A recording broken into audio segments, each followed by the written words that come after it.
ഇസ്മായിൽ ഹനിയെ കണ്ടപ്പോ അദ്ദേഹത്തിന്റെ പേരക്കുട്ടി മരിച്ച ദിവസമാണ് ഞാൻ അദ്ദേഹത്തെ കണ്ടത്.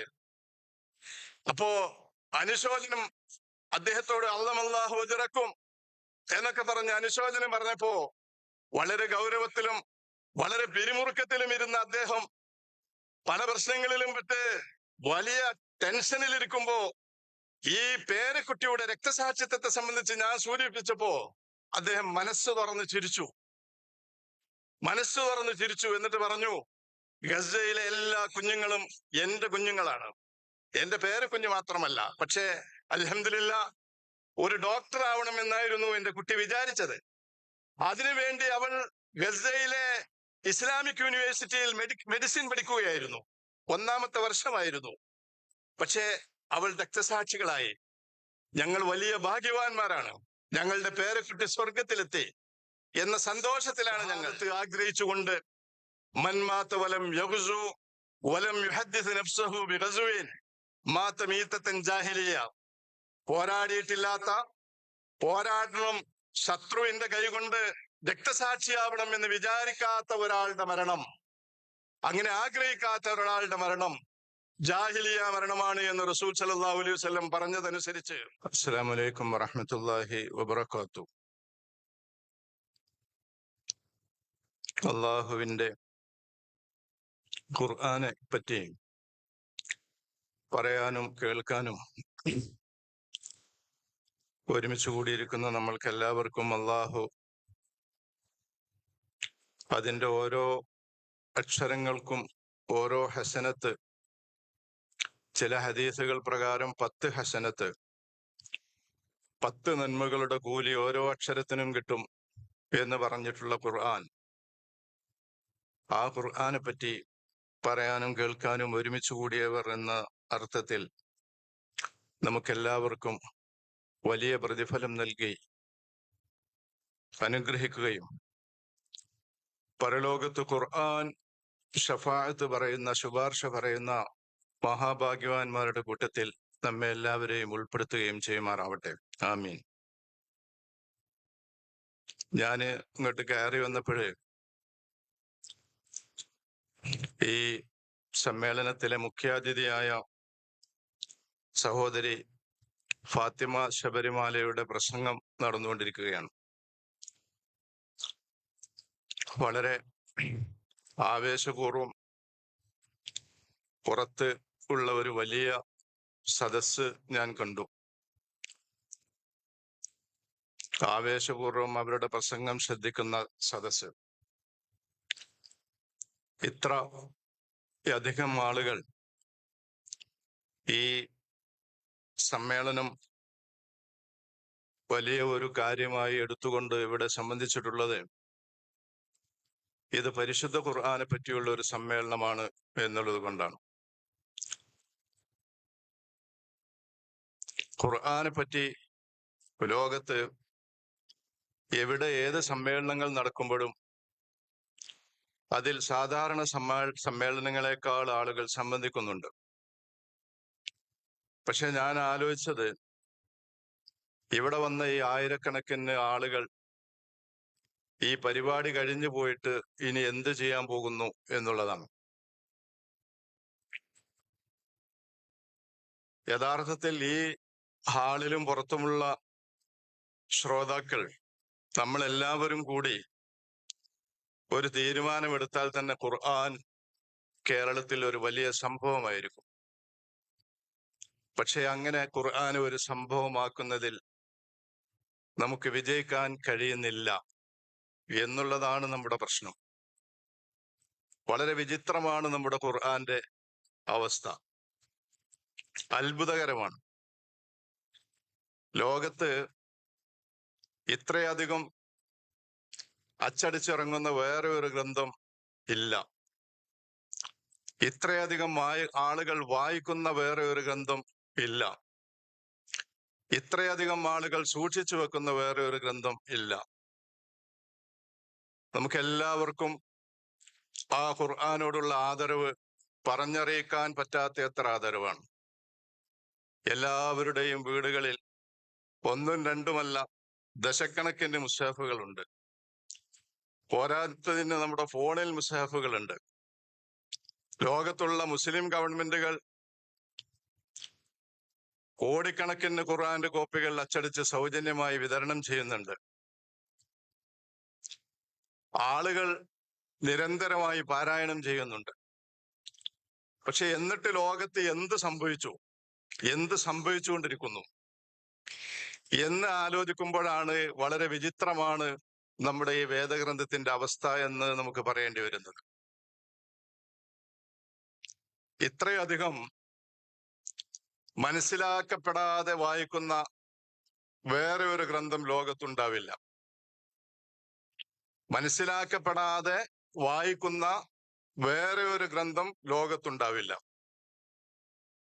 നമ്മൾ എന്ത് വായിക്കുമ്പോഴും മനസ്സിലാക്കിയിട്ടാണ് വായിക്കുന്നത്. പക്ഷേ ഖുർആൻ മനസ്സിലാക്കി വായിക്കണം എന്ന് നമ്മുടെ സമുദായത്തിന് ഒരു നിർബന്ധവുമില്ല.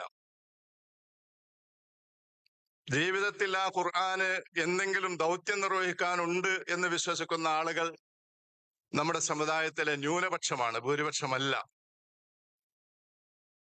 ഇങ്ങനെ വന്നതോടുകൂടി ശത്രുക്കൾ വലിയ ആകാംക്ഷയോടുകൂടിയും ഭീതിയോടും കൂടിയും കണ്ടിരുന്ന ഒരു വേദഗ്രന്ഥം മുസ്ലിങ്ങളുടെ കയ്യിൽ ഒന്നുമല്ലാത്ത ഒരു വെറും പുസ്തകമായി തീരുകയും അവർ ബർക്കത്തിനും അള്ളാഹുവിന്റെ കൂലി അന്ധമായി വാങ്ങിച്ചെടുക്കുവാനും വേണ്ടി മാത്രം വായിക്കുന്ന, ഓതുന്ന ഒരു മുസ്ഹഫായിട്ട് ഖുർആൻ മാറുകയും ചെയ്തു എന്നുള്ളതാണ് സംഭവിച്ചത്. മഹാനായ ഷഹീദ് സയ്യിദ് ഖുത്ബിന് ഒരു ചെറിയ പുസ്തകമുണ്ട്. ദിറാസാത്തുൻ ഇസ്ലാമിയ എന്നാണ് പുസ്തകത്തിന്റെ പേര്. ഞാൻ സയ്യിദ് ഖുത്ബിനെ പറ്റി പറയുന്നത്, അദ്ദേഹം ഈ പുതിയ കാലഘട്ടത്തിലെ ഒരു റജുലുൽ ഖുർആനി, ഒരു ഖുർആനിക മനുഷ്യനായിരുന്നു. ഖുർആനിൽ ഊട്ടപ്പെട്ട ഒരു മനുഷ്യൻ. അദ്ദേഹത്തിന്റെ പ്രസിദ്ധമായ ഫീ ദലാൽ ഖുർആൻ നിങ്ങൾ പലരും വായിച്ചിട്ടുണ്ടാകും. ഫീ ദലാൽ ഖുർആൻ വായിക്കാതെ നിങ്ങൾക്ക് ഖുർആന്റെ കൂടെ ജീവിക്കാൻ കഴിയില്ല എന്നാണ് ഞാൻ വിശ്വസിക്കുന്നത്.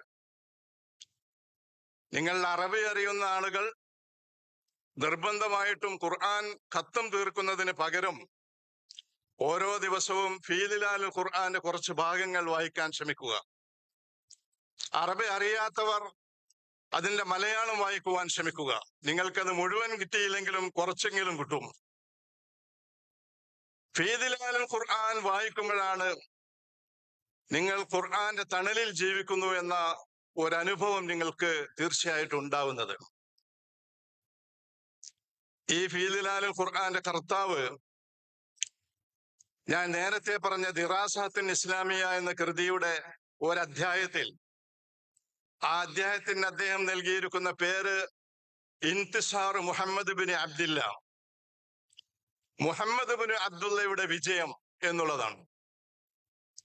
ആ പുസ്തകത്തിൽ, ആ അധ്യായത്തിൽ അദ്ദേഹം പറയുന്നത് ഖുർആനെ കുറിച്ചാണ്.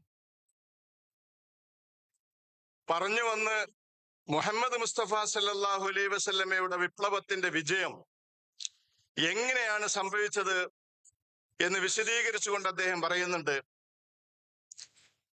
ഖുർആനിൽ നിന്ന് മനുഷ്യരുടെ കോപ്പികൾ എടുത്തപ്പോഴാണ് മുഹമ്മദ് മുസ്തഫ സല്ലല്ലാഹു അലൈഹി വസല്ലം വിജയിച്ചത്. ഖുർആൻ അറേബ്യയിൽ 2 കാലിൽ സഞ്ചരിക്കാൻ തുടങ്ങിയപ്പോഴാണ് നബി സല്ലല്ലാഹു അലൈഹി വസല്ലമയുടെ വിപ്ലവം വിജയിച്ചത്. ഇന്നൽ മുസ്ഹഫ വഹദഹു ലാ യഅമലു ഇല്ലാ ഹത്താ യകൂന റജുല.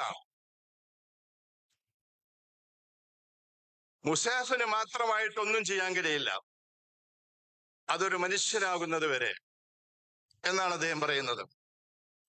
നുസൂസിന്, ആയത്തുകൾക്കും ഹദീസുകൾക്കും ലോകത്ത് ഒരു വിപ്ലവവും സൃഷ്ടിക്കാൻ കഴിയില്ല. അത് മനുഷ്യർ ജീവിച്ച് കാണിച്ചു കൊടുക്കുന്നത് വരെ. എന്നതുപോലെ മുസ്ഹഫിന് ഈ ലോകത്ത് ഒന്നും ചെയ്യാൻ കഴിയില്ല, അതൊരു മനുഷ്യനാകുന്നത് വരെ എന്ന് അദ്ദേഹം പറയുന്നുണ്ട്. അതുകൊണ്ട് മുഹമ്മദ് മുസ്തഫ സല്ലല്ലാഹു അലൈഹി വസല്ലം വാള് പറയുവാനല്ല, വാള് പറയുവാനല്ല, മനുഷ്യരുണ്ടാക്കുവാനാണ് ക്ഷമിച്ചത്. പ്രവാചകൻ ഖുതുബകൾ അലങ്കരിക്കുവാനല്ല, പകരം സമൂഹങ്ങളെ സൃഷ്ടിക്കുവാനാണ് ശ്രമിച്ചത്. പ്രവാചകൻ ഇസ്ലാമിനെ ഒരു തത്വശാസ്ത്രമായിട്ട് അവതരിപ്പിച്ച് അവസാനിപ്പിക്കുകയല്ല, ആ തത്വശാസ്ത്രത്തിന്റെ ഒരു സമൂഹത്തെ സൃഷ്ടിച്ചെടുക്കുവാനാണ് മുൻഗണന കൊടുത്തത്. അങ്ങനെയായിരുന്നു നബി സല്ലല്ലാഹു അലൈഹി വസല്ലം വിജയിച്ചത് എന്ന് സ്ഥാപിക്കുവാനാണ് അദ്ദേഹം ശ്രമിച്ചത്. അങ്ങനെ പരിശുദ്ധ ഖുർആൻ മനുഷ്യരായ രണ്ട് കാലുകളിൽ മനുഷ്യരുടെ കോപ്പികൾ റസൂല് ഖുർആനിന്റെ കോപ്പികൾ മനുഷ്യരായിട്ട് ഖുർആന്റെ കോപ്പികൾ എടുക്കുകയും മുസ്ഹാഫുകൾ വിശുദ്ധ ഖുർആൻ രണ്ട് കാലിൽ മദീനയിലൂടെ സഞ്ചരിക്കാൻ തുടങ്ങുകയും ചെയ്തപ്പോഴാണ് ഇസ്ലാമിക വിപ്ലവം വിജയിച്ചത്. ആ മുസ്ഹാഫുകൾ പിന്നെ മദീനയും മക്കയും വിട്ട് ജസീറത്തുൽ അറബ് വിട്ട് ലോകത്ത് മുഴുവനും രണ്ട് കാലിൽ സഞ്ചരിക്കുന്ന മുസ്ഹാഫുകൾ ഉണ്ടായപ്പോ ഇസ്ലാം അതിശീഘ്രം ലോകത്തെ കീഴടക്കി എന്ന് അദ്ദേഹം ആ കൃതിയിൽ സ്ഥാപിക്കുന്നുണ്ട്. ഇന്ന് ഞാൻ ആദ്യം ചോദിച്ച ചോദ്യത്തിന്റെ മറുപടിയാണ് സയ്യിദ് ഖുത്ബ് പറയുന്നത്. നമ്മള് ഖുർആനെ സംബന്ധിച്ച് കുറെ സംസാരിക്കുന്നു, കുറെ വായിക്കുന്നു. ഖുർആനെ സംബന്ധിച്ച് നമ്മൾ എന്തൊക്കെ വായിക്കുന്നുണ്ട്, പക്ഷെ എവിടെയാണ് ഖുർആൻ? ഖുർആൻ വരുത്തിയ വിപ്ലവത്തെ സംബന്ധിച്ച് നമ്മൾ ഘോരഘോരം പ്രസംഗങ്ങൾ നടത്തുന്നുണ്ട്. ഈ ഖുർആൻ അറേബ്യയിൽ ഉണ്ടാക്കിയ അത്ഭുതങ്ങളെ സംബന്ധിച്ച് നമ്മൾ പ്രസംഗിക്കാനുണ്ട്. ഈ ഖുർആൻ ഇസ്ലാമിന്റെ ശത്രുക്കൾ അംഗീകരിച്ചതിനെ സംബന്ധിച്ച് നമ്മൾ പ്രസംഗിക്കാറുണ്ട്. ഈ ഖുർആൻ ഉയർത്തിയ വെല്ലുവിളി ഒരാൾക്കും സ്വീകരിക്കാൻ പറ്റിയിട്ടില്ല എന്ന് നമ്മൾ അഭിമാനിക്കാറുണ്ട്. ഈ ഖുർആൻ മുഅ്മിനീങ്ങളിൽ ഉണ്ടാക്കിയ മാറ്റങ്ങളെ സംബന്ധിച്ച് നമ്മൾ പ്രസംഗിക്കാറുണ്ട്. മഹാനായ പ്രവാചകൻ ഈ ഖുർആൻ ഓതിയിട്ട് കരഞ്ഞ് കരഞ്ഞ് താടിയിലൂടെ കണ്ണുനീരൊഴുകി റസൂലിന്റെ കുപ്പായം മുഴുവനും നനഞ്ഞ് റസൂൽ സല്ലല്ലാഹു അലൈഹി വസല്ലം എത്ര സങ്കടത്തോടും വേദനയോടും കൂടിയാണ് ഖുർആനിന്റെ വചനങ്ങൾ എത്ര മനസ്സിൽ തട്ടിയാണ് പ്രവാചകൻ പാരായണം ചെയ്തത് എന്ന് സ്ഥാപിക്കാൻ വേണ്ടിയിട്ട് നമ്മൾ ഉദാഹരണം പറയാറുണ്ട്. അബൂബക്കറിന്റെ ഖുർആൻ പാരായണത്തെ പറ്റി നമ്മൾ പറയാറുണ്ട്. മക്കയിലേക്ക് ആട്ടി പുറത്താക്കുമ്പോ തിരിച്ചു വരുമ്പോ ശത്രുക്കൾ പറയുന്നത് ഖുർആൻ പരസ്യമായിട്ട് ഓതരുത്, ലാ തസ്മഉ ലിഹാദൽ ഖുർആനി, ഖുർആൻ കേൾക്കരുത്. ഉമർ ഇബ്നുൽ ഖത്താബിന്റെ ഖുർആൻ പാരായണത്തെ പറ്റി നമ്മൾ പറയാറുണ്ട്. ഇന്ന അദാബ റബ്ബിക ലവാഖിയ മാ ലഹു മിൻ ദാഫിയ, നിന്റെ റബ്ബിന്റെ ശിക്ഷ സംഭവിക്കുക തന്നെ ചെയ്യും, തടയാൻ ആർക്കും പറ്റൂല എന്ന ആയത്ത്, ഒരൊറ്റ ആയത്ത് രാത്രി സഞ്ചരിക്കുമ്പോ ഒരു സഹാബിയുടെ വീട്ടിൽ നിന്ന് ഈ ആയത്ത് കേട്ടിട്ട് 20 ദിവസം ഉമർ ഇബ്നുൽ ഖത്താബ് സുഖില്ലാതെ കിടന്നു എന്ന് നമ്മൾ പറയാറുണ്ട്. ഉസ്മാൻ ഇബ്നു അഫ്ഫാൻ കൊല്ലാൻ വരുമ്പോഴും രക്തസാക്ഷിത്വത്തിന്റെ മുമ്പിലിരിക്കുന്നത് ഖുർആൻ ഓതിക്കൊണ്ടാണ്. അത് മറിച്ച് പിന്നിപ്പറിഞ്ഞ ഒരു ഖുർആനായിരുന്നു അദ്ദേഹത്തിന്റെ ഖുർആൻ. അവസാനം വെട്ടേറ്റ് ഉസ്മാൻ ഇബ്നു അഫ്ഫാന്റെ രക്തം മുസ്ഹഫിലേക്ക് തെറിച്ചു എന്ന് നമ്മൾ പറയാറുണ്ട്. ഇങ്ങനെ എത്രയെത്ര ഖുർആന്റെ മഹത്വങ്ങളെ സംബന്ധിച്ച് നമ്മൾ അഭിമാനം കൊള്ളുന്നു. പക്ഷെ എവിടെയാണ് ആ ഖുർആൻ? ആ ഖുർആനെ മാത്രം നമുക്ക് കാണാൻ പറ്റുന്നില്ല. അതേപ്പറ്റി നമ്മൾ വായിക്കുകയും പ്രസംഗിക്കുകയും പരീക്ഷകളിൽ പങ്കെടുക്കുകയും സമ്മാനങ്ങൾ വാങ്ങുകയും ഒക്കെ ചെയ്യുമ്പോഴും ആ ഖുർആൻ രണ്ട് കാലിൽ സയ്യിദ് ഖുത്ബ് പറഞ്ഞ രണ്ട് കാലിൽ നടക്കുന്ന ഖുർആനുകളെ നമുക്ക് കണ്ടെത്താൻ പറ്റുന്നില്ല. ഇതാണ് ഖുർആൻ ഈ കാലഘട്ടത്തിൽ വിജയിക്കാത്തതിന്റെ രഹസ്യം. നമ്മളും ഒരു ഖുർആൻ സമ്മേളനം നടത്തി തിരിച്ചു പോയിട്ട് സഹോദരന്മാരെ ഇനി എന്താണ് ചെയ്യാൻ പോകുന്നത്? ഈ ഖുർആൻ രണ്ട് കാലിൽ നടക്കുന്നു എന്ന് പറയുന്ന ഒരവസ്ഥയിലേക്ക് ഖുർആനെ മാറ്റിയെടുക്കുവാൻ ഈ ഹാളിൽ കൂടിയ ചുരുങ്ങിയ ആളുകൾ വിചാരിച്ചാൽ കേരളത്തിൽ അതോടുകൂടി ഖുർആൻ വിപ്ലവം സാധ്യമായി. നമുക്കങ്ങനെ വിചാരിക്കാൻ പറ്റുമോ? ഇന്നിപ്പോ അത് സംഭവിച്ചല്ലോ. ഇപ്പൊ അത് സംഭവിച്ചു. ഈ ലോകം മുഴുവനും 2,000 മില്യൺ 200 കോടി മുസ്ലിമീങ്ങൾ ഉണ്ടായിട്ടും അവർ നിരന്തരമായി ഖുർആൻ പാരായണം ചെയ്തിട്ടും സകല പള്ളി മെമ്പറുകളിലും മിനാരങ്ങളിലും മെഹ്റാബുകളിലും ഫോണുകളിലും ടിവികളിലും റേഡിയോകളിലും ലോകത്ത് മുഴുവനും ഖുർആൻ പാരായണം മുഴങ്ങിയിട്ടും ഈ ഖുർആൻ ലോകത്ത് ഒരു മാറ്റവും ഉണ്ടാക്കാതിരുന്ന ഒരു സാഹചര്യത്തിൽ, ലോകത്തിന്റെ ഒരു ചെറിയ തുരുത്തിൽ 365 ചതുരശ്ര കിലോമീറ്റർ വരുന്ന വളരെ ചെറിയ ഒരു തുരുത്തിൽ ഖുർആൻ ഒരു വലിയ വിപ്ലവം സൃഷ്ടിക്കുന്നത് നമ്മൾ നേർക്കുനേരം നമ്മുടെ കണ്ണുകൊണ്ട് കണ്ടുകൊണ്ടിരിക്കുകയാണ്. ഗസ എന്നാണ് ആ തുരുത്തിന്റെ പേര്. ഇവിടെ മുമ്പ് അത് ഒരുപക്ഷെ പലരും സൂചിപ്പിച്ചിട്ട് കാണും. ഒരു സമൂഹം എങ്ങനെയാണ് ഖുർആൻ കൊണ്ട്, ഖുർആനുമായി കെട്ടിപ്പിണഞ്ഞ്, ഖുർആനിൽ പെരന്ന്, ഖുർആനെ ആഘോഷിച്ച്, ഖുർആനെ കൊണ്ടാടി, ഖുർആൻ കൊണ്ട് ലോകത്തെ മുഴുവനും ശ്രദ്ധ പിടിച്ചു പറ്റിയ ഒരു 22 ലക്ഷം വരുന്ന ഒരു സമൂഹം. ഒക്ടോബർ 7-ന് തൂഫാനുൽ അഖ്സ നടക്കുന്നതിന്റെ ഏതാനും ദിവസങ്ങൾക്ക് മുമ്പ് 1500ഓളം ആണുങ്ങളും പെണ്ണുങ്ങളും കുട്ടികളും ഉൾപ്പെടുന്ന ഖുർആൻ മനഃപ്പാഠമാക്കിയ ആളുകളെ ഹമാസ് വളരെ ആഘോഷപൂർവ്വം ആദരിച്ചു. 1500ഓളം ആളുകൾ ഖുർആൻ പഠിച്ചത്, ഖുർആൻ മനഃപ്പാഠമാക്കിയത് ആദരിച്ചു. അത് നമ്മളെ പോലുള്ള ഒരു ഖുർആൻ പഠനമല്ല. തർത്തീലൻ വ തജ്വീദൻ വ തഫ്സീറൻ. ഖുർആന്റെ തെർത്തീല്, ഖുർആൻ ഓതേണ്ടത് പോലെ ഓതുകയും, ഖുർആന്റെ തജ്വീദ് നിയമപ്രകാരം ഓതുകയും, തഫ്സീറൻ ഖുർആന്റെ ഓരോ അവർ പഠിച്ച വചനങ്ങളുടെ വ്യാഖ്യാനങ്ങൾ സഹിതം മനസ്സിലാക്കുകയും ചെയ്തിട്ട് ഖുർആൻ പഠിച്ചിട്ടുള്ള 1500ഓളം ആളുകൾ. ഗസയിലെ ഒരു സ്ഥിരം സംഭവമാണത്. നമ്മൾ ഈ ഖുർആൻ സമ്മേളനം നടത്തുന്നത് പോലെ അവർ ഇടയ്ക്കിടയ്ക്ക് ഖുർആൻ പഠിച്ച ആളുകളെ വിളിച്ചു ചേർത്ത് ആദരിക്കും. അതിൽ പെണ്ണുങ്ങളും ആണുങ്ങളും കുട്ടികളുമുണ്ട്. അവരിൽ ജയിലിൽ പോകുന്ന ആളുകൾ, പല ആളുകളും ജയിലിൽ പോയി 10ഉം 20ഉം 30ഉം വർഷം ജയിലിൽ കഴിയുന്ന ആളുകൾ തിരിച്ചു വരുന്നത്, 40ഉം 20 വയസ്സിൽ ജയിലിൽ പോയ ആളുകൾ 40ഉം 50ഉം വയസ്സിൽ തിരിച്ചു വരുന്നത് ഖുർആൻ ഹാഫിദുകളായിട്ടാണ്, ഖുർആൻ മനഃപ്പാഠമാക്കിയിട്ടാണ്. അങ്ങനെ ജീവിതം മുഴുവനും ഖുർആനുമായി ബന്ധിപ്പിച്ച് മുന്നോട്ട് പോകുന്ന ഒരു സമൂഹത്തെ ഇപ്പോ ഏറ്റവും ഒടുവിൽ ലോകം കണ്ടു. അതുകൊണ്ടാണല്ലോ യൂറോപ്പിൽ, അമേരിക്കയിൽ ഇത് വലിയ അനുരണനങ്ങൾ ഉണ്ടാക്കിയത്. അതായത് ഈ സമൂഹം എങ്ങനെയാണ് പിടിച്ചു നിൽക്കുന്നത് എന്ന ചോദ്യത്തിന് യൂറോപ്പിലെയും അമേരിക്കയിലും മുസ്ലിങ്ങളല്ലാത്ത ആളുകൾ കണ്ടെത്തിയ മറുപടി, ഈ സമൂഹത്തിന് ഒരു വേദഗ്രന്ഥമുണ്ട്, ആ വേദഗ്രന്ഥമാണ് അവരുടെ പ്രചോദനം. ഇവർ ഇത്രയധികം പേർ കൊല്ലപ്പെട്ടിട്ടും, ഇത്രയധികം പേർ രക്തസാക്ഷികളായിട്ടും, ഇത്രയധികം ആളുകളുടെ വീടുകൾ മുഴുവനും 75% ആളുകളുടെ വീടുകൾ തകർന്നിട്ടും, 26,500 ആളുകൾ രക്തസാക്ഷികളായിട്ടും, 60,000-ലധികം ആളുകൾക്ക് മുറിവേറ്റിട്ടും എങ്ങനെയാണ് ഒരു സമൂഹം പിടിച്ചു നിൽക്കുന്നത് എന്ന ചോദ്യത്തിന്റെ മറുപടി യൂറോപ്പ് വേഗം കണ്ടെത്തി. പക്ഷെ നമ്മുടെ മുസ്ലിം ലോകത്തിന് ഇനിയും അത് കണ്ടെത്താൻ പറ്റുമോ എന്ന് എനിക്കറിയില്ല.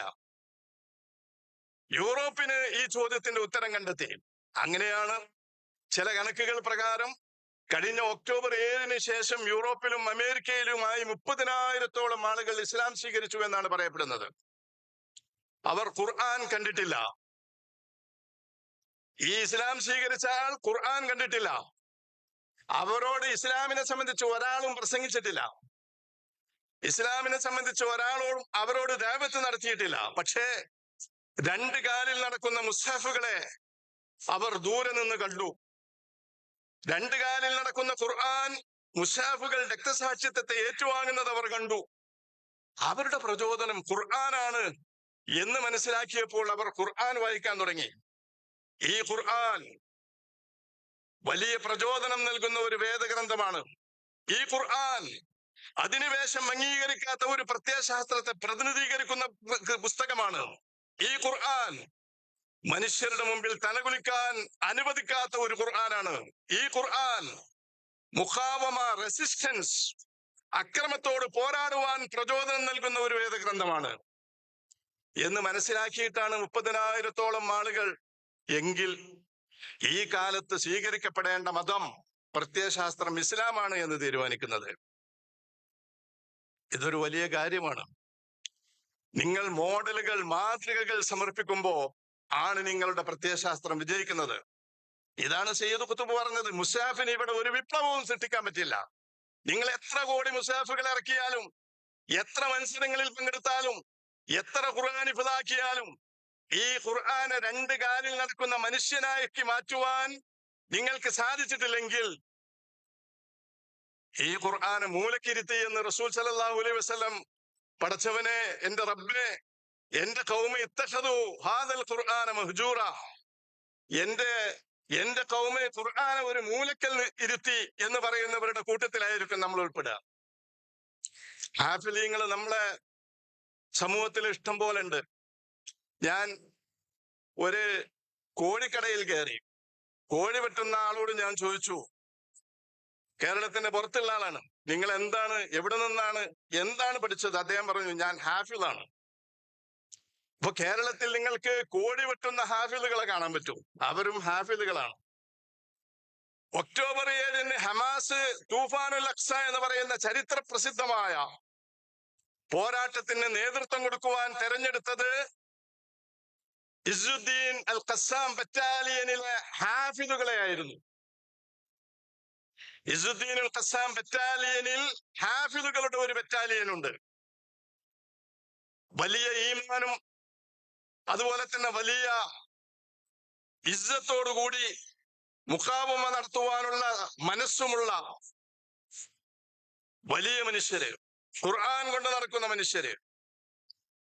അപ്പൊ ഇവിടെ ഹാഫിലീങ്ങൾ കോഴിവെട്ടുകാരും അതുപോലെ തന്നെ അധസ്ഥിതരുമായി കഴിയുമ്പോ, ഞാൻ പറഞ്ഞ ഈ 365 കിലോമീറ്റർ ചതുരശ്ര കിലോമീറ്റർ വരുന്ന ഭൂമിയിൽ ഹാഫിളുകളാണ് ഏറ്റവും വലിയ വിപ്ലവങ്ങൾക്ക് നേതൃത്വം കൊടുക്കുന്നത്. രണ്ടു കൂട്ടരും ഓതുന്നത് ഒരേ ഖുർആനാണ്. രണ്ടു കൂട്ടരും പഠിച്ചിട്ടുള്ളത് ഒരേ ഖുർആനാണ്. എവിടെയാണ് വ്യത്യാസം എന്ന് നമ്മൾ മനസ്സിലാക്കണം. നിങ്ങൾ ആലോചിച്ച് നോക്ക്. ഓരോ ചോദ്യത്തിനും ഞാൻ ഹമാസിന്റെ നേതാക്കളെ കാണാറുണ്ട്.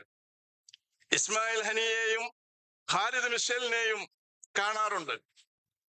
എന്താണ് ഫലസ്തീന് സംഭവിക്കുക എന്ന ആകാംക്ഷയോടുകൂടി പലപ്പോഴും നമ്മളെല്ലാവരും അവരെ കാണുമ്പോൾ ചോദിക്കുന്ന ഒരു ചോദ്യമുണ്ട്: ഭാവി എന്താണ്? എങ്ങോട്ടാണ് ഇത് പോകുന്നത്? എന്താണ് സംഭവിക്കുക? ഇതിനെ മുഴുവനും നശിപ്പിച്ച് ഇസ്രായേല് സകല ലോകത്തുള്ള മുഴുവൻ മാരകമായ ആയുധങ്ങളും ഉപയോഗിച്ചിട്ട് ജനസോയിഡ് നടത്തി കഴിഞ്ഞാൽ എങ്ങനെയാണ് രക്ഷപ്പെടുക? എല്ലാവരും ഒരായത്താണ് മറുപടി പറയാ: വമൻ നസ്റു ഇല്ലാ മിൻ ഇൻദില്ലാ. സഹായം, വിജയം എന്ന് പറയുന്നത് നെതന്യാഹു, ബൈഡനോ രാജാക്കന്മാരോ തീരുമാനിക്കുന്നതല്ല, അത് അള്ളയാണ് തീരുമാനിക്കുന്നത്. വമൻ നസ്റു ഇല്ലാ മിൻ ഇൻദില്ലാ. മറുപടി പറയുന്നത് അവരല്ല, ഖുർആനാണ്. അതുപോലെ തന്നെ ഇത്ര വലിയ ഒരു ശക്തിയോട്, ലോകത്ത് ആയുധ ശക്തിയിൽ 4-ാം സ്ഥാനത്ത് നിൽക്കുന്ന ഒരു രാജ്യത്തോട് എങ്ങനെയാണ് നിങ്ങൾ യുദ്ധം ചെയ്യുക? അമേരിക്കയും യൂറോപ്പും അറബ് രാജാക്കന്മാരും കൂടെ നിൽക്കുന്ന ഒരു രാജ്യത്തോട് നിങ്ങള് ഏതാണ്ട് പതിനായിരങ്ങൾ മാത്രമുള്ള ഒരു സൈന്യത്തെയും കൊണ്ട് 23 ലക്ഷം വരുന്ന ഒരു ചെറിയ തുരുത്തിലെ ജനങ്ങൾ എത്ര കാലം പിടിച്ചു നിൽക്കും? അവർ പറയും, അവര് നിങ്ങളോട് യുദ്ധം ചെയ്യുന്ന ആളുകളുണ്ടല്ലോ, ആ ആളുകള് ലാ യുഖാതിലൂനകും ജമീഅൻ ഇല്ലാ ഫീ ഖുറം മുഹസ്സന ഔ മിൻ വറാഇ ജുദൂർ. നിങ്ങളോട് യുദ്ധം ചെയ്യുന്ന ഈ ആളുകളുണ്ടല്ലോ, അവർ സുരക്ഷിതമായ സ്ഥലത്ത് നിന്ന് മാത്രമേ നിങ്ങളോട് യുദ്ധം ചെയ്യുള്ളൂ. പേടി തൊണ്ടന്മാരാണ് അവര്. ഔ മിൻ വറാഇ ജുദൂർ, അല്ലെങ്കിൽ മതിലുകൾക്കും ബിൽഡിങ്ങുകൾക്കും പിന്നിൽ നിന്നിട്ടാണ് അവർ യുദ്ധം ചെയ്യുക. നിങ്ങൾ കാണുന്നില്ലേ ടിവിയില്? ജൂതന്മാര്, ജൂതപ്പട്ടാളം എല്ലാ സ്ഥലങ്ങളിൽ നിൽക്കുന്നത് ഒരു വീടിന്റെ മറവിലായിരിക്കും. ഹമാസ് പോരാളികളെ പോലെ അവർ മൈതാനത്തിറങ്ങില്ല. ഖുർആൻ പറയാണ് മിൻ വറാഇ ജുദൂർ, മതിലുകൾക്കും ചുമരുകൾക്കും പിന്നിൽ നിന്നുകൊണ്ടായിരിക്കും അവർ യുദ്ധം ചെയ്യാം. പിന്നെ അള്ളാഹ് പറയുന്നത് എന്താ? ബഅ്സുഹും ബൈനഹും ശദീദ്. അവർക്കിടയിൽ വലിയ പ്രശ്നങ്ങളാണ്. അത് നമ്മൾ കാണുന്നില്ലേ? യുദ്ധം നടക്കുമ്പോ പോലും യുദ്ധ ക്യാബിനറ്റിലെ ആളുകൾ തമ്മിൽ അടിയാണ്. നെതന്യാഹു യുദ്ധം അവസാനിപ്പിക്കാത്തത് യുദ്ധം അവസാനിക്കുന്ന ദിവസം അയാളുടെ അധികാരം നഷ്ടപ്പെടും. അത്രയധികം ആഭ്യന്തര പ്രശ്നങ്ങളാണ്. തഹ്സബുഹും ജമീഅ വഖുലൂബുഹും ശത്താ. നിങ്ങൾ വിചാരിക്കുന്നു അവരെല്ലാവരും ഒന്നാണ് എന്ന്, പക്ഷെ അവരുടെ ഹൃദയം മുഴുവനും വ്യത്യസ്തമാണ്. എന്നിട്ട് അള്ളാഹ് അവസാനം പറയുന്നത് അവര് ഖൗമുല്ലാ യഅഖിലൂൻ, ലോകത്ത് വലിയ ബുദ്ധിരാക്ഷസന്മാരാണ് എന്ന് വിചാരിച്ചിട്ടാണല്ലോ അറബ് രാജാക്കന്മാര് ഇവരെ സ്ട്രാറ്റജികളായിട്ട് സ്വീകരിച്ചിട്ട് ഇവരെ പിന്നാലെ ഒപ്പിടാൻ വേണ്ടിയിട്ട് നടക്കുന്നത്. പക്ഷെ അള്ളാഹ് പറയുന്നത് ഖൗമുല്ലാ യഅഖിലൂൻ, ബുദ്ധിയില്ലാത്ത ഒരു സമുദായം എന്നാണ് ഈ ജൂതന്മാരെ പറ്റി പറഞ്ഞിരിക്കുന്നത്. അപ്പൊ ഇത്ര വലിയ ഒരു ശക്തിയോടാണോ നിങ്ങൾ യുദ്ധം ചെയ്യാൻ പോകുന്നത് എന്ന് ഹമാസിനോട് നിങ്ങൾ ചോദിച്ചാൽ അവര് മറുപടി പറയാ ഈ ഖുർആന്റെ ആയത്ത് വെച്ചിട്ടാണ്. അവർക്ക് ഈ ആയത്ത് മതി. വലിയ സ്ട്രാറ്റജിസ്റ്റുകൾ, ലോകത്ത് മുഴുവനും ചാരക്കണ്ണുകളുള്ള മൊസാദുള്ള ഒരു വലിയ സംഘത്തോട് എങ്ങനെയാണ് ഇതൊന്നുമില്ലാത്ത നിങ്ങൾ യുദ്ധം ചെയ്യുക എന്ന് ചോദിക്കുമ്പോൾ അവര് പറയും വഅഇദ്ദു ലഹും മസ്തതഅതും മിൻ ഖുവ്വ വമിൻ റിബാത്തിൽ ഖൈൽ തുർഹിബൂന ബിഹി അദുവല്ലാഹ്. നിങ്ങൾ ഒരുങ്ങണം, നിങ്ങൾക്ക് സ്ട്രാറ്റജി ഉണ്ടാവണം, ഈമാൻ മാത്രം പോരാ എന്ന് അള്ളാഹ് പറഞ്ഞിട്ടുണ്ട്. അത് ഞങ്ങൾ ഒരുങ്ങിയിട്ട് തന്നെയാണ് യുദ്ധത്തിന് ഇറങ്ങിയിട്ടുള്ളത്. തുർഹിബൂന ബിഹി അദുവല്ലാഹ്, അള്ളാന്റെ ശത്രുക്കളെ പേടിപ്പിക്കുന്നവരാണ് നിങ്ങൾ. ഇതാണ് മുസ്ലിം ഉമ്മത്തിന്റെ പ്രത്യേകത. ശത്രുക്കൾ കണ്ടാൽ പേടിക്കുന്നു. അപ്പോ ആയിരക്കണക്കിന് ടണലുകൾ, 500-ലധികം കിലോമീറ്ററുള്ള വലിയ വലിയ ടണലുകൾ, 80 മീറ്ററിലധികം ആഴങ്ങളുള്ള 60 മീറ്ററാണ് ഇസ്രായേൽ ഇതുവരെ കണ്ടുപിടിച്ച, ലോകത്ത് കണ്ടുപിടിച്ച മിസൈലുകൾക്ക്, ബോംബുകൾക്ക് തകർക്കാൻ പറ്റിയ 60 മീറ്റർ വരെ ആഴത്തിലുള്ള ടണലുകളാണ്. 80 മീറ്ററിലധികം ആഴമുള്ള ടണലുകൾ. ഞങ്ങള് ഈമാനോടൊപ്പം വഅഇദ്ദു ലഹും മസ്തതഅതും മിൻ ഖുവ്വ, ഒരുങ്ങാവുന്നതിന്റെ പരമാവധി ഒരുങ്ങാൻ അള്ളാഹ് പറഞ്ഞിട്ടുള്ളതൊക്കെ ഒരുങ്ങിയിട്ടാണ് ഞങ്ങൾ ഇതിന് ഇറങ്ങിയിട്ടുള്ളത്. അതിനും അവര് മറുപടി പറയുന്നത് ഖുർആൻ കൊണ്ട് തന്നെയാണ്. അതുപോലെ നിങ്ങള് എങ്ങനെയാണ് നിങ്ങൾ പിടിച്ചു നിൽക്കുക? വയസബ്ബിത്തുല്ലാഹു അല്ലദീന ആമനു ബിൽ ഖൗലി സാബിത് ഫിൽ ഹയാത്തി ദുനിയ വൽ ആഖിറ. ഞങ്ങൾ മനസ്സ് പതറാതെ പിടിച്ചു നിൽക്കുന്നത് വയസബ്ബിത്തുല്ലാഹു അല്ലദീന ആമനു, മോമിനീങ്ങളെ അള്ളാഹു പിടിച്ചു നിർത്തുമെന്ന് ഖുർആൻ പറഞ്ഞിട്ടുണ്ട്. മോമിനീങ്ങളെ അവരുടെ കാല് അള്ളാഹു ഉറപ്പിച്ചു നിർത്തും. ഫിൽ ഹയാത്തി ദുനിയ, ഐഹിക ജീവിതത്തിലും ആഖിറത്തിലും അവരുടെ കാൽ ഉറപ്പിച്ചു നിർത്തുന്ന പണി അള്ളാഹ് ഏറ്റെടുത്തിട്ടുണ്ട് എന്നാണ് പറഞ്ഞിട്ടുള്ളത്. അതുകൊണ്ട് ഞങ്ങൾ കാല് പതറുകയില്ല, അള്ളാഹു ഞങ്ങൾ ഉറപ്പിച്ചു നിർത്തും എന്നാണ് പറഞ്ഞിട്ടുള്ളത്. എങ്ങനെയാണ് നിങ്ങൾക്ക് ഇങ്ങനെ മരിക്കാൻ കഴിയുന്നത് എന്നവരോട് ചോദിച്ചാൽ വലാ തഹ്സബന്നല്ലദീന ഖുതിലൂ ഫീ സബീലില്ലാഹി അംവാത് ബൽ അഹ്യാഉം അംവാതൻ ബൽ അഹ്യാഉൻ ഇൻദ റബ്ബിഹിം യുർസഖൂൻ. ഞങ്ങൾ മരിച്ചവരെ ജീവിച്ചിരിക്കുന്നവരാണ് എന്നാണ് പറഞ്ഞിട്ടുള്ളത്. ഇസ്മായിൽ ഹനിയെ കണ്ടപ്പോ അദ്ദേഹത്തിന്റെ പേരക്കുട്ടി മരിച്ച ദിവസമാണ് ഞാൻ അദ്ദേഹത്തെ കണ്ടത്. അപ്പോ അനുശോചനം അദ്ദേഹത്തോട് അല്ലാഹു അജ്റക്കും എന്നൊക്കെ പറഞ്ഞ് അനുശോചനം പറഞ്ഞപ്പോ വളരെ ഗൗരവത്തിലും വളരെ പിരിമുറുക്കത്തിലും ഇരുന്ന അദ്ദേഹം പല പ്രശ്നങ്ങളിലും പെട്ട് വലിയ ടെൻഷനിലിരിക്കുമ്പോ ഈ പേരക്കുട്ടിയുടെ രക്തസാക്ഷിത്വത്തെ സംബന്ധിച്ച് ഞാൻ സൂചിപ്പിച്ചപ്പോ അദ്ദേഹം മനസ്സ് തുറന്ന് ചിരിച്ചു. എന്നിട്ട് പറഞ്ഞു, ഗസയിലെ എല്ലാ കുഞ്ഞുങ്ങളും എന്റെ കുഞ്ഞുങ്ങളാണ്, എന്റെ പേരക്കുഞ്ഞ് മാത്രമല്ല. പക്ഷേ അൽഹംദുലില്ലാഹ് ഒരു ഡോക്ടർ ആവണമെന്നായിരുന്നു എന്റെ കുട്ടി വിചാരിച്ചത്. അതിനുവേണ്ടി അവൾ ഗസയിലെ ഇസ്ലാമിക് യൂണിവേഴ്സിറ്റിയിൽ മെഡിസിൻ പഠിക്കുകയായിരുന്നു. 1ാമത്തെ വർഷമായിരുന്നു. പക്ഷേ അവൾ രക്തസാക്ഷികളായി. ഞങ്ങൾ വലിയ ഭാഗ്യവാന്മാരാണ്, ഞങ്ങളുടെ പേരക്കുട്ടി സ്വർഗത്തിലെത്തി എന്ന സന്തോഷത്തിലാണ് ഞങ്ങൾ എന്ന് അദ്ദേഹം വലിയ ചിരിച്ചു, ഒരു ആഘോഷത്തോടു കൂടി അദ്ദേഹം മറുപടി പറഞ്ഞു. ഇതാണ് അവിടുത്തെ മനുഷ്യന്മാര്. കാരണം വലാ തഹ്സബന്നല്ലദീന ഖുതിലൂ ഫീ സബീലില്ലാഹി അംവാതാ, മരിച്ചവരല്ല അവർ, ബൽ അഹ്യാഉൻ, അവർ ജീവിച്ചിരിക്കുന്നവരാണ് എന്ന ഖുർആനാണ് അവരെ മുന്നോട്ട് നയിക്കുന്നത്. ആരാണ് നിങ്ങൾ എന്ന് അവരോട് ചോദിച്ചാൽ അവര് റസൂലിന്റെ ഒരു ഹദീസ് പറയും, ലാ തസാലു തായിഫത്തും മിൻ ഉമ്മത്തി, എന്റെ ഉമ്മത്തിൽ ഒരു വിഭാഗമുണ്ട്, അലൽ ഹഖ് ളാഹിരീൻ വലി അദുവിഹിം ഖാഹിരീൻ, ശത്രുക്കളെ പരാജയപ്പെടുത്തുന്ന ഒരു കൂട്ടർ എന്റെ ഉമ്മത്തിൽ ഉണ്ടാകും. ഐനഹും യാ റസൂലല്ലാഹ്, എവിടെയായിരിക്കും അവർ? അവർ റിയാദിലും ദോഹയിലും അബുദാബിയിലും ന്യൂയോർക്കിലും വാഷിംഗ്ടണിലും അല്ല, ബൈത്തുൽ മഖ്ദിസ് വഅക്നാഫി ബൈത്തുൽ മഖ്ദിസ്, ബൈത്തുൽ മഖ്ദിസിലും ബൈത്തുൽ മഖ്ദിസിന്റെ അങ്കണത്തിലുമായിരിക്കും സത്യത്തിന് വേണ്ടിയിട്ട് നിലകൊള്ളുകയും ശത്രുക്കളെ പരാജയപ്പെടുത്തുകയും ചെയ്യുന്ന എന്റെ ഉമ്മത്തിലെ തായിഫത്തുണ്ടാവുക എന്ന് റസൂൽ സല്ലല്ലാഹു അലൈഹി വസല്ലം പറഞ്ഞ കൂട്ടരാണ് ഞങ്ങളുടെ കൂടെയുള്ളത്. നിങ്ങൾ വിജയിക്കൂ. ഇൻ യൻസുറുക്കുമുല്ലാഹ് ഫലാ ഗാലിബ ലക്കും. അള്ളാഹു നിങ്ങളെ സഹായിക്കാൻ തീരുമാനിച്ചിട്ടുണ്ടെങ്കിൽ നിങ്ങളെ ഒരു കൂട്ടർക്കും പരാജയപ്പെടുത്താൻ പറ്റില്ല എന്ന ആയത്താണ് അവർ മറുപടി പറയുക.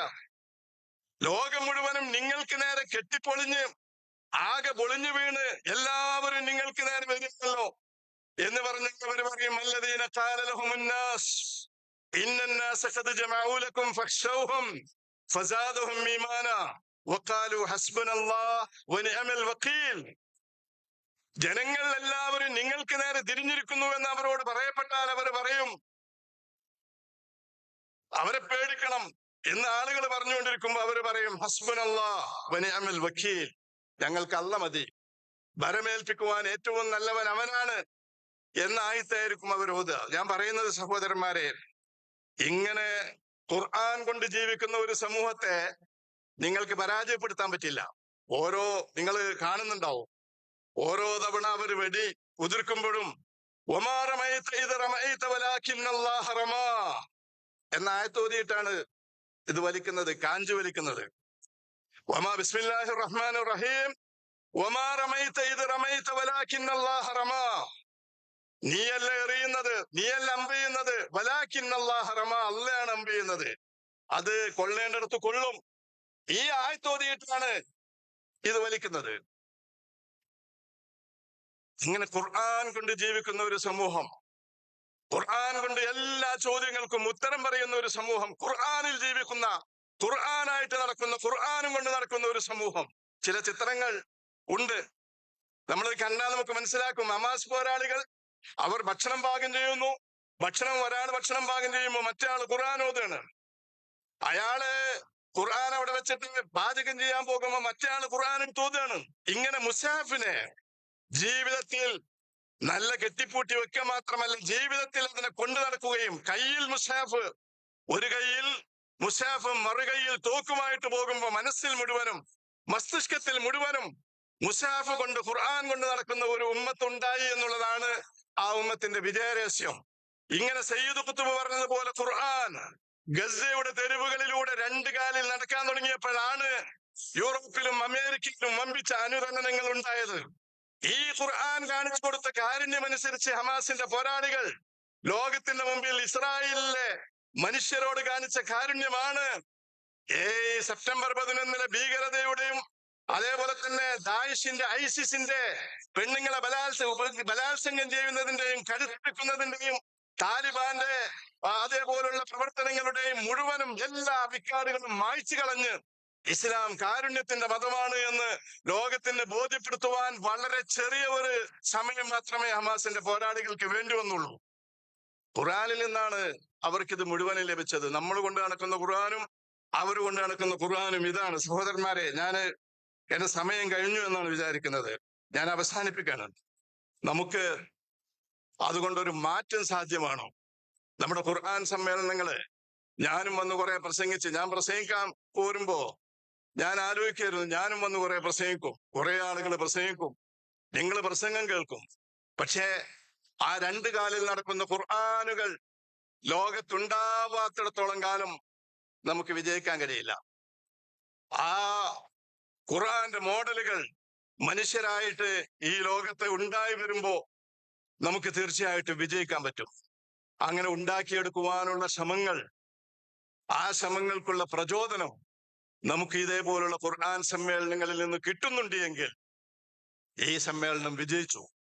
അതല്ലാതെ നമ്മൾ ഇനിയും പ്രത്യേകിച്ചൊന്നും സംഭവിക്കാതെ പോയി ഇനിയും ഖുർആന്റെ കുറെ കത്തം തീർക്കുകയും ഖുർആന്റെ അർത്ഥവും വ്യാഖ്യാനവും അതിന്റെ ആന്തരാർത്ഥവും മനസ്സിലാക്കാതെ ഖുർആനെ വർഷത്തിന് വേണ്ടി കൊണ്ടു നടക്കുന്ന ഒരു സമൂഹത്തിൽ നമ്മളും ഉൾപ്പെടുകയും ചെയ്തു പോയാൽ ഈ ഖുർആനെ ലോകത്ത് യാതൊരുവിധ വിപ്ലവവും സൃഷ്ടിക്കുവാൻ സാധ്യമല്ല എന്ന് നമ്മൾ എപ്പോഴും ഓർക്കണം. അതുകൊണ്ട് ഖുർആന്റെ ജീവൽ പതിപ്പുകളായിട്ട് ക്ഷമിക്കുവാൻ നമ്മളെല്ലാവരും പരിശ്രമിക്കുക. അങ്ങനെ വരുമ്പോ ഈ ലോകത്ത് വലിയ മാറ്റങ്ങൾ ഉണ്ടാക്കുവാൻ നമുക്ക് സാധിക്കുമെന്ന കാര്യത്തിൽ യാതൊരുവിധ സംശയവുമില്ല. അള്ളാഹു സുബ്ഹാനഹു വ തആല അതിന് നമ്മെ എല്ലാവരെയും അനുഗ്രഹിക്കുകയും തുണക്കുകയും ചെയ്യുമാറാവട്ടെ. അള്ളാഹു അവന്റെ ദീനിനെ വിജയിപ്പിക്കുവാൻ നമുക്കെല്ലാവർക്കും തൗഫീഖ് നൽകി അനുഗ്രഹിക്കുമാറാവട്ടെ. അതിൽ പങ്കാളിത്തം വഹിക്കാനുള്ള ഒരു നല്ല മനസ്സ് നമ്മുടെ കർമ്മങ്ങൾ കൊണ്ട്, നമ്മുടെ പ്രവർത്തനങ്ങൾ കൊണ്ട്, നമ്മുടെ നല്ല നിയ്യത്ത് കൊണ്ട്, ഇഖ്ലാസ് കൊണ്ട്, അത് നമ്മുടെ തെളിഹിയത്ത് കൊണ്ട് അള്ളാഹുവിന് വേണ്ടിയിട്ട് ജീവിക്കുവാനും അള്ളാഹുവിന് വേണ്ടിയിട്ട് മരിക്കുവാനും ഉള്ള ആ വിധത്തിലുള്ള ഒരു തെളിഹിയത്ത്, ആ ഒരു മനസ്സോടുകൂടി ജീവിക്കുവാൻ ഷഹാദത്ത് ആഗ്രഹിച്ചുകൊണ്ട് മൻ മാത വലം യഗ്സു വലം യുഹദ്ദിസ് നഫ്സഹു ബിഗസ്വിൻ മാത മീതത്തൻ ജാഹിലിയ, പോരാടിയിട്ടില്ലാത്ത, പോരാടണം, ശത്രുവിന്റെ കൈകൊണ്ട് രക്തസാക്ഷിയാവണം എന്ന് വിചാരിക്കാത്ത ഒരാളുടെ മരണം, അങ്ങനെ ആഗ്രഹിക്കാത്ത ഒരാളുടെ മരണം ജാഹിലിയ മരണമാണ് എന്ന് റസൂൽ സല്ലല്ലാഹു അലൈഹി വസല്ലം പറഞ്ഞതനുസരിച്ച് ആ ഒരു മനസ്സോടുകൂടി അള്ളാന്റെ ദീനിന് വേണ്ടിയിട്ട് ജീവിക്കുവാനുള്ള ഒരു മനസ്സോടുകൂടി അയ്ഹുസമുദ്ദീനുവാന ഹയ്യുൻ, അള്ളാഹുവിന്റെ ദീൻ പരാജയപ്പെടുകയോ ഞാൻ ജീവിച്ചിരിക്കുമ്പോ എന്ന് അബൂബക്കർ റളിയല്ലാഹു അൻഹു ചോദിച്ചതുപോലെ ചോദിച്ച് അള്ളാഹുവിന് വേണ്ടിയിട്ട് ഏതറ്റം വരെയും പോകും എന്നൊരു മനസ്സോടുകൂടി നമ്മൾ കാണുന്ന അബൂ ഉബൈദയുടെ പ്രസംഗം അവസാനിപ്പിക്കുമ്പോൾ പറയുന്നുണ്ടല്ലോ, ഇന്നഹു ലജിഹാദ്, ഇത് ജിഹാദാണ്. ഇമ്മൻ നസുർ, ഒന്നുകിൽ വിജയം, ഇല്ല ഷഹാദ, അല്ലെങ്കിൽ രക്തസാക്ഷ്യം. ഈ ഒരു മാനസികാവസ്ഥയോടുകൂടി മുന്നോട്ട് പോകുവാൻ അല്ലാഹു സുബ്ഹാനഹു വ തആല നമുക്ക് എല്ലാവർക്കും തൗഫീഖ് നൽകി അനുഗ്രഹിക്കുമാറാവട്ടെ. നമ്മളുടെ ജീവിതം ഖുർആന്റെ നേർപ്പതിപ്പുകളാക്കി മാറ്റുവാൻ, അതിനു വേണ്ടിയിട്ട് പരിശ്രമിക്കാൻ അള്ളാഹുവിന്റെ പ്രത്യേകമായ തൗഫീഖ് നമുക്ക് എല്ലാവർക്കും ഉണ്ടാകുമാറാവട്ടെ. പ്രയാസങ്ങൾ അനുഭവിക്കുന്ന നമ്മുടെ എല്ലാ സഹോദരങ്ങൾക്കും അള്ളാഹു സുബ്ഹാനഹു വ തആല ഒരിക്കലും ഉറങ്ങാത്ത കണ്ണുകൊണ്ട് അവരെ സംരക്ഷിക്കുകയും അവരുടെ ശത്രുക്കളെ മുഴുവനും പരാജയപ്പെടുത്തുകയും അവന്റെ ദീനിന്റെ ഇസ്സത്ത് അവൻ ഉയർത്തിത്തരികയും ചെയ്യുമാറാവട്ടെ. റബ്ബനാ ആതിനാ ഫിദ്ദുനിയ ഹസനതൻ വഫിൽ ആഖിറതി ഹസനതൻ വഖിനാ അദാബന്നാർ. ربنا تقبل منا دعاءنا إنك أنت السميع العليم وتب علينا إنك أنت التواب الرحيم. اللهم أعزنا بالإسلام وأعز الإسلام بنا يا أكرم الأكرمين. آمين برحمتك يا أرحم الراحمين.